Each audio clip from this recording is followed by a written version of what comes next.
Okay, let's unpack this. Imagine if numbers weren't just for counting. What if they were actually secret codes, codes that sort of govern our lives? Today, we're taking a deep dive into exactly that. We're exploring a really fascinating system called GG33 Numerology, as taught by, well, a unique figure known as Gary the Numbers Guy. Yeah, and what's fascinating here really is the material we've got. We've received a stack of intriguing sources, transcripts from YouTube videos featuring Gary himself, and insights directly from the GG33 Academy. So our mission in this deep dive is essentially to extract the core of Gary's knowledge. We're focusing specifically on the meanings he gives to numbers, right, and how he believes they influence, well, everything, from your personality to, global events. Right. You'll hear how some people believe these numerical vibrations offer this unique lens, a way to view the world, maybe even predict potential outcomes. It's definitely a different way of looking at reality. So, Gary makes a pretty bold claim there, that numbers are the universe's secret language. How does he elaborate on that? What does he mean by numbers represent energy, and what does that imply for us, Well, he posits that numbers represent pure energy. Yeah. And the universe is constantly sort of trying to communicate with us through them. His approach, it's modern, but it blends ancient Pythagorean numerology. Right, the old Greek system, Yeah. where numbers have vibrational meanings. Exactly. That idea where names and birth dates get reduced down. He blends that with his own, let's say, contemporary insights. Gary really frames this whole system as having cheat codes. Cheat codes. Yeah, cheat codes to escape the matrix. Yeah. He seems to believe that numbers are the absolute core of the universe itself. And he makes this really distinct separation. He suggests that people who have souls, as he puts it, are the ones who notice these numerical patterns and their significance, while NPCs, non-player characters from video games. Right, like background characters. Yeah, exactly. Those people, he says, just dismiss it all as mere coincidence. They don't see the pattern. That's a pretty, stark distinction he's drawing there. So if we're talking about unlocking these cheat codes, what are the core components? What does Gary actually delve into within GG33 numerology? Okay, so if we connect this to the bigger picture, GG33 isn't just about, simple sums. It gets into multiple layers, and each layer supposedly offers a different piece of the puzzle about a person. For instance, your life path number. You usually get that by summing and reducing the digits of your full birth date down to a single digit or one of the master numbers. Okay. And that's said to reveal your natural talents, challenges your overall life purpose, Makes sense. Then there's your destiny number. That one's calculated from the numerical value of the letters in your full birth name. Gary says that indicates your life's spiritual path, what you're kind of meant to achieve. From your name. Yeah. And there's even a soul urge number that comes just from the vowels in your name, and he claims that unveils your deepest inner desires, your core motivations. Wow. And beyond just you, the system also gets into compatibility analysis for relationships, business partners, and even forecasting, using something called a personal year number to try and anticipate future trends and energies. That's a lot of depth just from a name and a birthday. So, beyond these core calculations, what do the specific numbers actually mean, according to Gary? How does he break down their individual energies? Absolutely. This is where his interpretations really come alive. He assigns very distinct traits and even gives real-world examples for each number. Let's start with the single-digit energies, numbers 1 through 9. Okay, let's hear it. All right, number 1. That represents male energy, strong leadership ability. Gary often notes, people born on the 1st, 10th, 19th, or 28th often show these qualities. Natural leaders. 2 is all about feminine energy, empathy, sensitivity. And he specifically notes women born on the 2nd often have attractive physiques, according to his observations. Interesting observation. Then 3, that's the number of the comedian and popularity. He points to Chris Rock, who's a 3-life path, as a prime example. He highlights how many popular figures share this number. The funny popular ones, okay. 4 signifies law and order, but also restriction. Gary claims days like the 4th, 13th, or 31st of any month, they're prone to arrests, more police activity. Right, I remember reading that. He advises avoiding doing dirt on those days. Exactly. Says you're much more likely to get caught than 5. That's tied to looks, travel, and sex. Apparently, it's a good energy for traveling. And get this, he claims 30% of the top 100 supermodels were born on the 5th, 14th, or 23rd. 30%, wow. That seems disproportionately high if it's true. It does, yeah. Way above statistical probability, he argues. Okay. 6 represents home and family. Yeah. So for people looking for partners who are more inclined towards, domestic life, family, Gary suggests women born on the 6th, 15th, or 24th. A number for homebodies, kind of? Sort of, yeah. Yeah. 7 is the number of the genius and spirituality. People born on the 7th, 16th, or 25th are said to have higher intelligence. Now, traditionally, 7 is sometimes seen as unlucky, right? Yeah, I've heard that. But in GG33, he calls it a magical number. Cites things like 7 senses, 7 chakras, those energy centers. But he also says these individuals might struggle more with material gains despite being smart. Elon Musk, he notes, is a 7 life path. Okay, genius, but maybe not always wealthy. Potentially, yeah. Now, 8 is explicitly the number of money. He says people with this number often start poor but then gain significant wealth. He really highlights the Chinese starting the Olympics on August 8th, 2008 at 8:08 p.m. 8 at 8.08. That's a lot of 8s. A lot of 8s. And he connects that directly to their huge economic growth afterwards, going from like the 15th biggest economy to the 2nd in about 5 years. Wow. And finally, 9. This one's about adaptability, networking, and even manipulation. Now, he clarifies, manipulation isn't always negative. Sometimes it's about guiding others who aren't as, quote, smart or aware. Guiding them. Interesting spin. He says 9s are excellent networkers, know tons of people, but interestingly, he deliberately keeps more detailed insights on 9s kind of hidden. Why is that? Because he believes most other numerologists get them wrong, just calling them humanitarians. He points to figures like Joseph Stalin and Heinrich Himmler, who were 9s, as examples that challenge that simple positive label. That definitely upends the usual view of 9, highlighting a much darker or at least more complex side. So beyond those single digits, Gary also talks about master numbers, right? 11, 22, and 33. What makes them special? That's right. These are the exceptions. They operate on a, quote, different frequency. They aren't reduced down to a single digit, and they hold a much higher vibrational energy, supposedly. Okay, so what about 11? 11 is strongly linked to charisma and athletic prowess.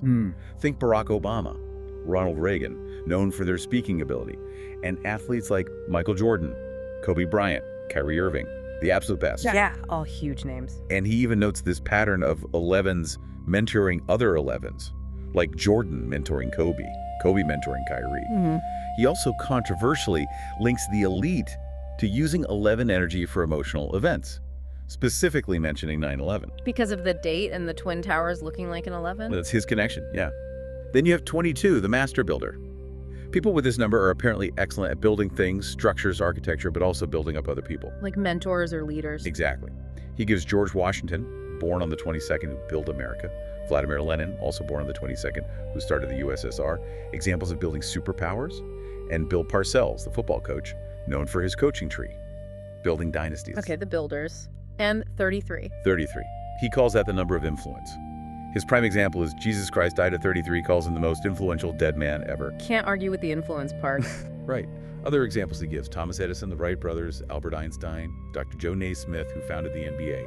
He calls pure 33s the trailblazers on Earth. Trailblazers. Yeah. And he connects the Freemasons having 33 degrees, their levels, to water freezing at 32 degrees Fahrenheit, but liquefying, changing state at 33, suggesting new possibilities, enlightenment at that energy level. It's like a breakthrough point. Exactly. He even suggests reaching that 33 energy level takes many lifetimes, which implies, a belief in reincarnation. It's clear Gary attaches really profound meanings here, way beyond just math. But how does he suggest we apply this? Does he give practical advice for daily life? Oh, absolutely. He often demonstrates things like life path calculations right there in his videos, connecting it immediately to someone's traits or career. Right. Like, you might identify someone as a 33 life path and talk about their influence, their hard work, maybe when their life shifted into a networking phase. So real-time analysis. Yeah. Or someone born on the 14th, he'd immediately peg them as a natural traveler, maybe an entertainer, based purely on that number 5 energy. 1 + 4, 5. And what about compatibility? You mentioned that earlier. Right. He dives deep into Chinese astrology and compatibility too. For instance, he claims dragons, maybe some people listening are, dragons do best with rats and monkeys. This affects relationship choices. He even advises against having children with what he calls enemy signs, warning about potential friction. He cites Jeremy Lin, a dragon, having huge success in 2012, a dragon year. Insanity, right. Exactly. And conversely, Kobe Bryant, a horse, Supposedly lost the NBA Finals in 2008 and died tragically in 2020, both rat years, which are considered enemy signs for horses. Wow. So it's not just about birth dates and names. It's about everything around you, even where you live. Precisely. The energy extends to geographical and environmental energies.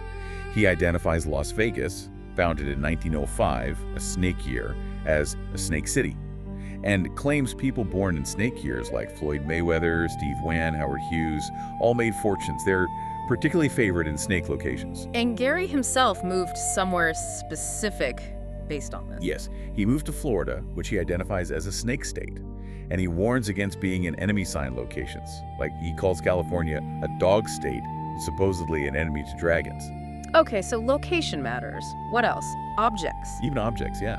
These negative energies and warnings apply there too. For a dragon, he'd advise against driving a Honda, which he labels a dog car because of bad energy. But a BMW, that's a dragon car, so that's good. A dog car versus a dragon car. Okay, house addresses, even the year a house was built, are significant energetically, according to him. And in one really surprising exchange we saw, he advised a listener to consider giving up their dog. Give up their dog. Why? Because the dog was an enemy sign animal for the owner. And Gary suggested it could be causing relationship setbacks. Wow, that's very direct advice. Does he often give recommendations that are potentially that life-altering, or are they more like illustrations? He does seem to give very specific advice, quite often, based on the belief these forces are constantly at play.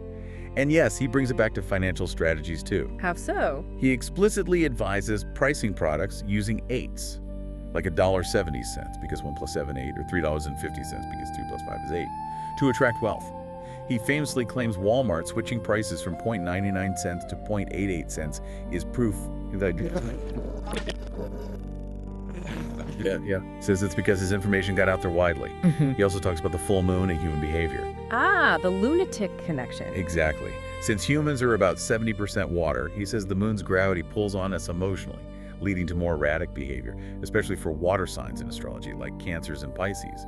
Claims police and FBI know this. Okay, and what about bigger systems, like sports?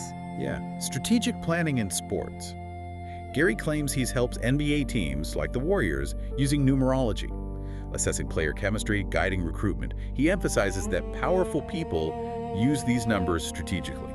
It definitely sounds like his insights go way beyond just personal numbers, touching on how he thinks we should understand reality itself. He has some pretty expansive and definitely controversial views. Oh, absolutely.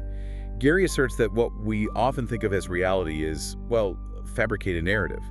He frames various conspiracy theories as real history. Such as? Okay, the Titanic sinking. He claims it wasn't just an accident, but an inside job, designed to eliminate a specific powerful opponent, a Mr. User, who supposedly opposed the creation of the Federal Reserve in 1913. An inside job to pass the Federal Reserve. That's his claim. Says powerful families got off the ship last minute, Mr. User died, path cleared for the Fed, then boom, World War I. Then there's the moon landing. Let me guess, faked. Faked, yeah. He suggests modern AI could easily replicate the footage now, questions why we don't have HD alien videos if contact happened.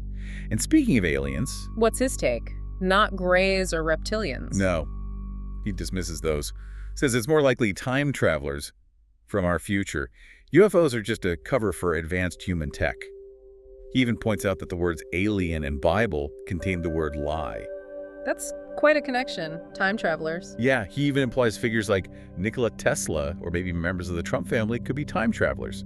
Cites Tesla not having kids as a sign he doesn't belong in this timeline. Okay, that's a radical reinterpretation of history, to say the least. Yeah. If these big narratives are fabricated, does he think we have any free will?